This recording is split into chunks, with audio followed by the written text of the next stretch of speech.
सोचो कोर्ट में कोई ऐसा केस चले जाए जहां पे एक बंदा और इनकम टैक्स ऑफिसर लड़ रहे हैं, इस बात पे लड़ रहे हैं कि बंदे के बुक्स ऑफ अकाउंट में कुछ पैसा क्रेडिट हुआ है और बंदे को पता ही नहीं वो पैसा कहां से आया, या फिर उसको पता है लेकिन वो गोल गोल घुमा रहा है, इनकम टैक्स ऑफिसर को बेवकूफ बना रहा है। तो ऐसे केस में क्या होगा, सीधी सी बात है, इनकम टैक्स ऑफिसर जीत जाएगा और क्या करेगा ना, उस पर सीधा 78% के हिसाब से टैक्स ठोक देगा, ये बोल के कि इसने जो एक्सप्लेनेशन दिया वो सेटिस्फैक्ट्री नहीं है, तो उसको क्या करेगा, अनएक्सप्लेन क्रेडिट बोल के टैक्स लगा देगा।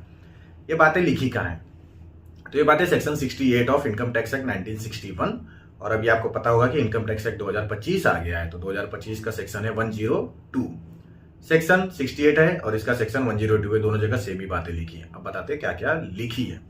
तो पहली बात तो यही लिखी है कि अगर आपके बुक्स ऑफ अकाउंट में कुछ भी पैसा आ रहा था, आपके पास ना उसका नेचर एंड सोर्स पता होना चाहिए, मतलब कौन सी टाइप की इनकम है, सैलरी है, बिजनेस इनकम है या क्या है, और सोर्स कहां से वो पैसा आपके पास आया, क्लियर कट एक्सप्लेनेशन होना चाहिए। कुछ भी गड़बड़ लगा, इनकम टैक्स ऑफिसर को लगा है तो बेवकूफ बना रहा है, तब तो आप गए, आपको टांग लेगा 78% के हिसाब से।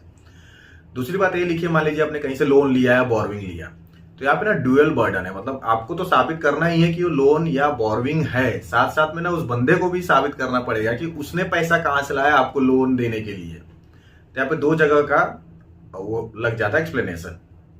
तीसरी चीज लिखिए, मान लीजिए आपकी प्राइवेट कंपनी है, तो प्राइवेट कंपनी में किसी ने इन्वेस्टमेंट कर दिया, शेयर एप्लीकेशन मनी दे दिया, कुछ प्रीमियम दे दिया, तो इस केस में इन्वेस्टर को ये साबित करना पड़ेगा कि उस इन्वेस्टर ने कहां से पैसा लाया आपकी कंपनी में लगाने के लिए।